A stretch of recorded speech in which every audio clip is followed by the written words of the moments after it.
A man in a lilac cloak burst through the ancient oaken doors, breath ragged, eyes wild with urgency. Before him stood an elderly man. The intruder's voice quivered. "He's here." The elderly man's gaze sharpened. "Who? You haven't heard?" The cloaked man snapped, flinging his hood back. "The news is rampant on the streets of Humite. Everyone's talking about it. The Demon Slayer, the Leakin Butcher, the master of the Blue Demon. He's not letting the Dark Order live. He's wiping them out. You must leave while you still can." But the elderly man merely scoffed, swirling the goblet in his hand. "We are protected by the finest knightage in the land. What is there to fear from a single man?" The cloaked figure took a step closer, eyes blazing. "If you had any knightage left, you don't anymore." He raised the dead. "They're his knightage now." The room fell still. The elderly man blinked, the color draining from his face. "Raise the undead?" he whispered, disbelieving that a distant scream shattered the silence. Then another. The ground trembled faintly beneath them. It was too late. The dead had already come. The windows of the hall darkened with shadows, grotesque silhouettes lurching forward. The door creaked open again, but this time it was not the wind.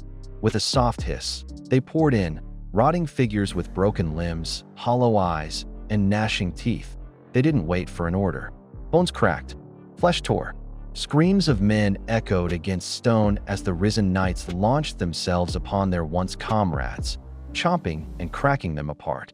In the midst of the chaos stood a figure clad in black, his eyes glowing faintly with spectral blue. The elderly man's breath hitched as recognition flickered in his eyes. "So, it's you," he rasped. The young man stepped forward, face pale but gaze steely. "There will be no salvation for you."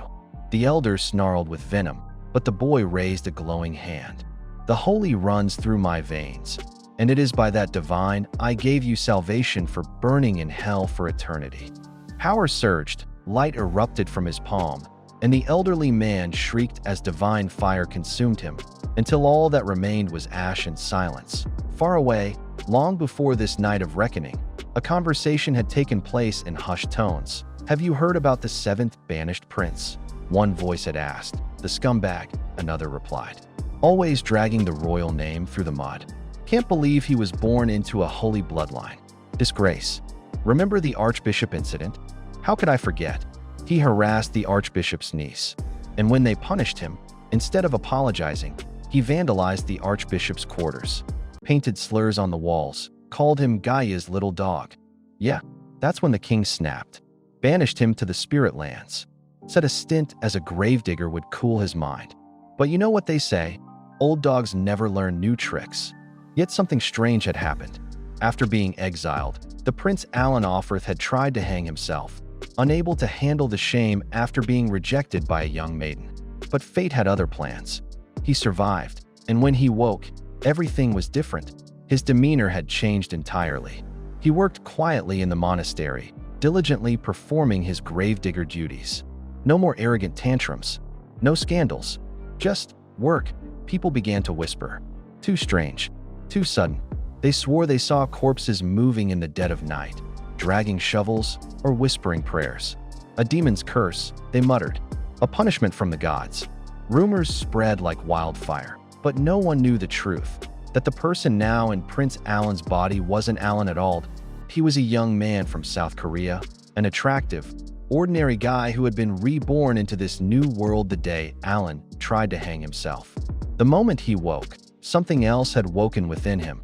The attributes of a necromancer. He could raise the undead, but necromancy was heresy in these lands, punishable by death. So he kept it secret. Whenever people praised his hard work, they didn't realize it wasn't him at all. It was the undead who dug graves, washed corpses, cleaned the monastery grounds. He merely took the credit. It was like doing nothing and taking all credit. Still, the rumors became too loud that he gathered the undead and explained that they would have to stop their public work. Too many eyes. There was too much risk. They didn't take it well.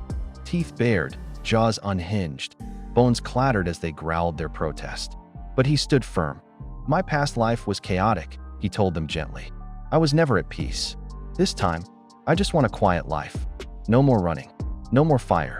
I want to stay. They snarled, half wild, but there was loyalty in their hollow eyes. He had grown attached to them, and they to him. You can stay for a while, he relented softly. It seems that you all have quite grown on me. Their growls softened. They turned back toward the graveyard. Elsewhere, two men moved silently through the fog.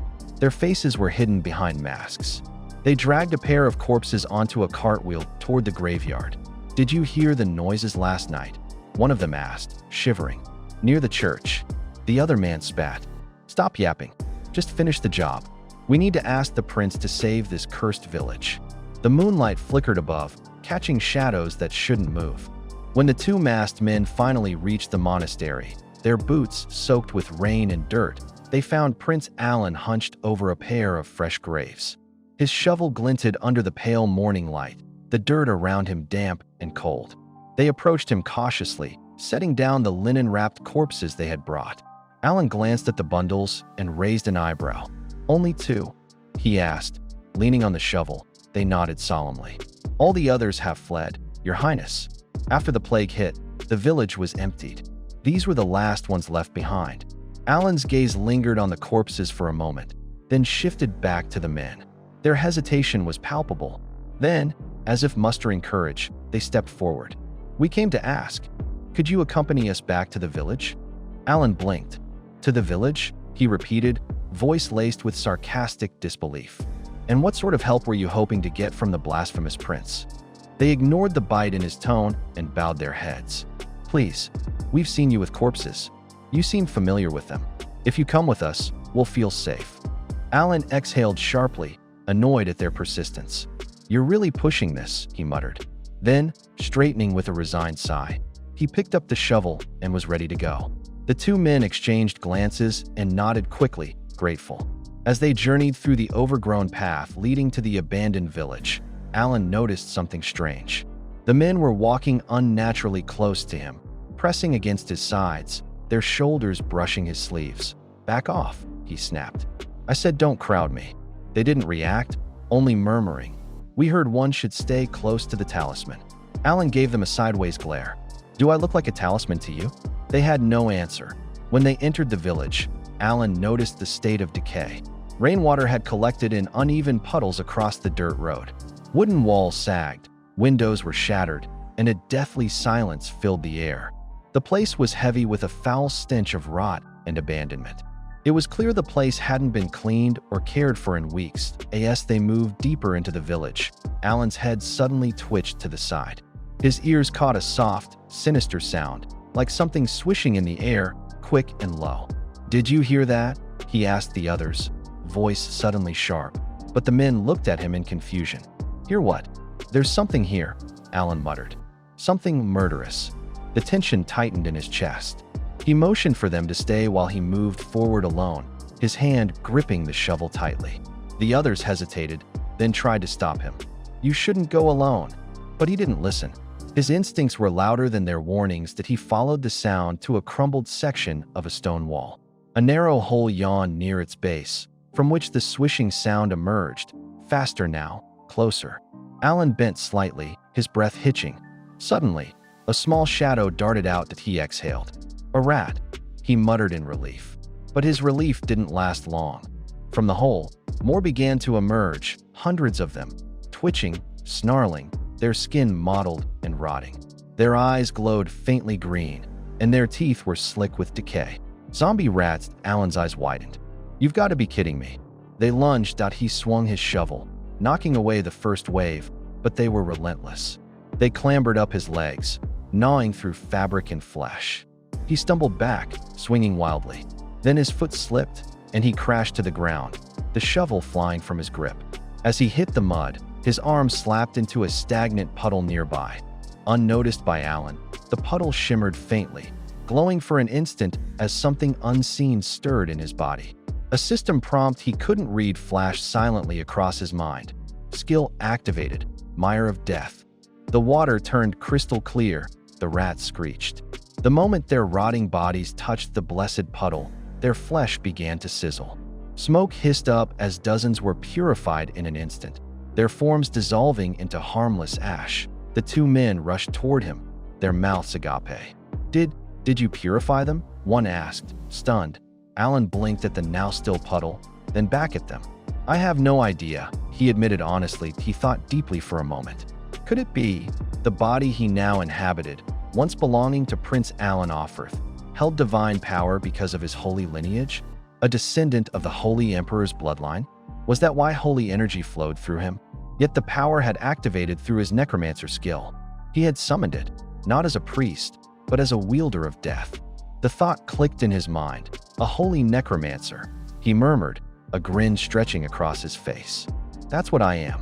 Before he could dwell on the thought, a voice echoed faintly through the village. Mom? Dad? The three turned their heads toward the source. A young girl stood just beyond a crooked doorway. Her clothes were dusty, her expression vacant. The men gasped. Charlotte. That's Charlotte.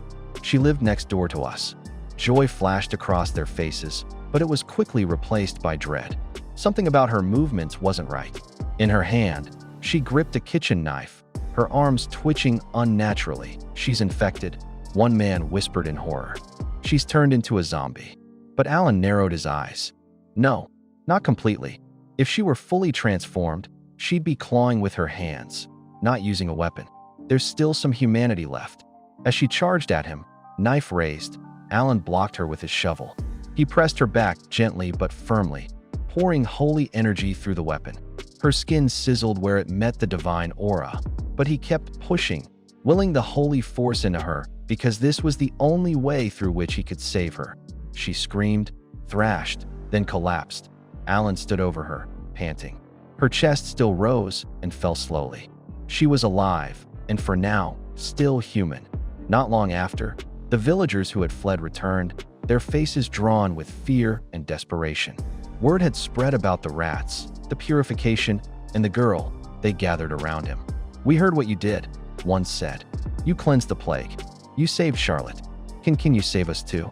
Alan stared at them for a long moment, unreadable. Then, coldly, he replied, I didn't save anyone. The villagers looked at one another in confusion. But the girl, she died. Alan cut them off flatly. The lie fell heavy on the air. He turned away from them, expression unreadable. He didn't know them the truth. Not yet.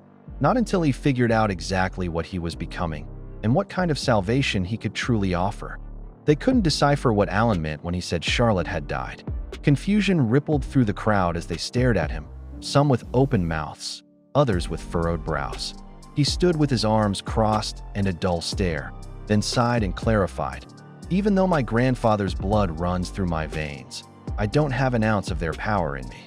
His words stunned them. Murmurs spread like fire. But before anyone could speak, the silence was shattered by the creaking of a door. Grill swung it open and called out breathlessly, Alan, Charlotte's awake. I tucked her in, considering her state. A shocked gasp rolled through the villagers. Their expressions twisted from confusion to fury as they realized he had lied to them. Their eyes turned sharp, glaring at him as though he were some con man pulling tricks with their lives. Alan stood slowly from the bench he had been sitting on, brushing the dust from his robe with deliberate calm. You're angry? He asked. I'll help you, but only on one condition. They blinked, waiting. Alan raised a single finger. Money. You'll pay me. Gasps broke out. Whispers turned to bitter muttering. He's rubbing us out, one man hissed. Alan ignored it and added, This is your life on the line, not mine. So don't act like you're in any position to reject my terms. People exchanged incredulous glances, debating among themselves. Then he lifted his hand again. One more condition. An audible groan rose from the group. Alan lowered his voice. You'll not tell the Paladin family anything about this. If my family finds out, I'll be the one buried next. Reluctantly, they nodded. They needed him too much to protest. A man named Farak stepped forward and began to explain the situation. As Alan listened, he squinted slightly, his internal stats reading ability flashing. Forex was suspicious of his actions. The man was deeply suspicious of Alan, even now. Still, Alan thought to himself, 30 sounds doable. I can manage that. Everyone, gather torches and pitchforks, he ordered. More confusion. What are we supposed to do with those? One man asked. Alan clicked his tongue. You think I'll be handling all 30 by myself? No. While I raise the holy power, you wave your weapons. Scare them off. Fight them if you can. The purification works best when you hold your ground. They didn't look convinced, but began to comply anyway, gathering what they could. But before the preparations were finished, a strange noise echoed from outside. A low, dragging rasp, followed by wet, squelching steps. Alan's head snapped toward the sound. The others froze. Zombies, someone whispered. Alan pushed open the monastery doors and stepped outside. Dozens of glowing eyes greeted him in the fog. The silhouettes of the undead swayed under the moonlight, groaning lowly, their rotten bodies twitching with hunger. "You call this 30? He asked Farak sharply. The man looked pale. "We were rushing. We didn't have time to count properly." Alan clenched his jaw and took a step forward. Too late now. He extended his hand, activating the skill death of Meyer. The ground trembled faintly as a ghostly shimmer spread across the terrain. Light burst from beneath their feet, and then, with a whoosh, holy power erupted from the earth, burning through the zombies like wildfire. Their blackened blood splashed against the dirt as screams filled the air. Activating the skill wasn't hard. Alan had been a necromancer in his past life. He hadn't been born with power, he was just a regular guy. For a few bucks, he'd volunteered for a beta test of a virtual reality game and chose Necromancer because it sounded cool. Bad luck struck when the lab overloaded with electricity. He still remembered the smell of burning flesh. Then he'd awoken in this world, in this body which was overflowing with holy water. Though he retained his Necromancer class, every time he tried to summon death magic, holy water surged instead. It was exhausting. "This really sucks," he muttered. "Will I ever fix this?" His thoughts were interrupted by a voice trembling near him. I can't do this anymore." Alan turned to see a villager frozen in place. The man stared at a female zombie stumbling toward him, arms outstretched. His face was pale with grief. "That was my wife," he whispered. "I can't kill her." She moved faster, teeth bared. Alan rushed forward, just in time to knock her aside with his shovel, throwing her into the mud. "That's not your wife anymore," he snapped. "That thing's rotting. She's almost a wraith now." The man shook his head, trembling. Alan narrowed his eyes. "You've got two choices. Leave her like this, blind and raging, and walk away. Or stop whining and end it." He didn't wait for an answer. With one clean motion, he raised his shovel and brought it down with holy force. The zombie disintegrated into ash, vanishing from the world she no longer belonged to. Before he could breathe, he felt something behind him, more zombies, creeping silently. Too many. His reflexes kicked in, but he was surrounded. Then came a sudden whoosh from above that a blur descended from the rooftops, landing with perfect grace. Alan's eyes widened. "Charlotte?" She landed between him and the zombies, posture sharp and precise. Her eyes met his, calm and focused. "Are you all right?" she asked. Alan just stood there in an awestruck manner. Charlotte remembered what her mother once told her during the long nights of winter, that autumn and winter were plague seasons, a time when suffering returned, but all of it was necessary to welcome a happy new year. Her mother's voice echoed in her ears as she looked around her village, now swarming with mice. They poured through streets like a living tide. Alarmed, she rushed into her home to alert her parents. But something felt wrong the moment she stepped through the door. The air was heavy, foul, and unnaturally still. She called out, but no one responded at first. Then, she saw them. Her father's eyes were glowing red, and he was hunched over her mother, sucking blood from her neck. Her mother's wide, pain-filled eyes met Charlotte's. "Your father is gone," she gasped. "Run." And then, her mother, too, began to change. Terror took over. Charlotte turned and bolted out of the house, tears streaming down her cheeks. But outside, there was no safety. The mice had overtaken everything. She was surrounded. Inside her home, death waited for her. Outside, the crawling plague threatened to consume her. With nowhere left to turn, she screamed and hurled anything she could grab at the swarm. Stones, sticks, shards of pottery, anything. But soon, her strength gave out. Blood trickled down her limbs. Her vision blurred. Her heart raced. Then, slowly, her eyes turned red. The mice began to back away from her, as if sensing a change. Villagers, too, who passed by began acting strange. Some stared with empty eyes, others fled in silence. She felt herself slipping into darkness, knowing no one would come. But someone did. A burst of light, a strange warmth, then darkness again. When Charlotte awoke, the memory was still fresh. Her limbs ached, and her head throbbed. She found herself lying on a small cot, wrapped in clean cloths. The room smelled of herbs and incense. Confused, she looked up and saw a woman nearby. "Where am I?" she asked weakly. The nurse gently replied with a calm smile. "The prince ordered that you be taken care of. He said you should remain inside. The zombies are still swarming outside." Charlotte's eyes widened. She turned to the window, and in that moment, she saw him, Alan, the prince, fighting off the undead.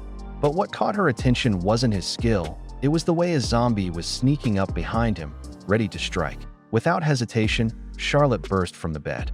Ignoring the nurse's protests, she leapt through the window. Mid-air, she summoned a strength she didn't know she had. With a single graceful landing and a swift strike, she decimated the group of zombies behind Alan. He turned, stunned. Charlotte's expression was fierce and focused. "Are you all right?" she asked. The villagers who had witnessed it all erupted with joy. They surrounded her, lifting her into the air and cheering. Some even began to shout, "Build a temple for her, a savior in flesh." Alan watched the celebration from afar, his brow twitching. Unbelievable, he thought. They've completely forgotten who held back the undead from the start. What an ingrate bunch. But he wasn't just annoyed. He was intrigued. This girl, Charlotte, had done something extraordinary. The way she had finished off those zombies, it was clear she wasn't normal anymore. He had purified her just before she had fully turned into a zombie. Perhaps that was the key. And yet, even he wasn't sure of the full extent of his power. Was it possible that his holy necromancer abilities had created something new within her? Setting aside his thoughts, Alan stepped forward. "Enough celebrating. It's time you start looking for your relatives," he told the villagers. "They've suffered enough. They deserve rest. Bring their bodies. I'll perform the purification ritual." The villagers nodded respectfully. Alan went on to explain that the purification ritual was the proper burial of the dead, funeral rites and prayers spoken over their remains so that their spirits would finally be at peace and not roam the land. It was this very reason he had been banished to the spirit land in the first place. The place was a natural spawn ground for the undead, and someone had to manage the constant cycle of death. Yet, even by spirit land standards, the recent spike in zombies was unnatural. Something wasn't right. He turned to Farak. "Did you see anyone suspicious around here lately? Anyone unusual?" Farak shook his head. "No, nothing, my lord." Alan frowned, deep in thought. Could it be another necromancer? He wondered aloud. Unfortunately, he had spoken too loudly. Farak's expression shifted immediately. "Did you say necromancer?" he asked, his tone laced with disgust. "The one who brought plague upon us? The kind who binds souls? Filthy monsters. I hate them most of all." Alan sighed internally. "Disgusting, huh?" he thought, biting back a retort. Without another word, he turned away. "I'm going for a shut-eye," he muttered. "You all finish up the remaining work." "Yes, Prince," they replied in unison. "Prince?" He scoffed to himself. "I'm just an ordinary worker." He walked back to his chambers and collapsed onto his bed, exhausted. His body ached from head to toe. With a groan, he rolled over and decided to take a long rest, at least until the funeral rites were done. His eyes closed almost instantly, and sleep embraced him, but it didn't last long. A pounding knock shattered the silence. Alan sat up groggily. "What now?" A frantic voice replied from the other side of the door. "Someone's been kidnapped, Prince." Alan rubbed his temple. "Kidnapped?" "Yes, by a zombie," leaving him in utter silence.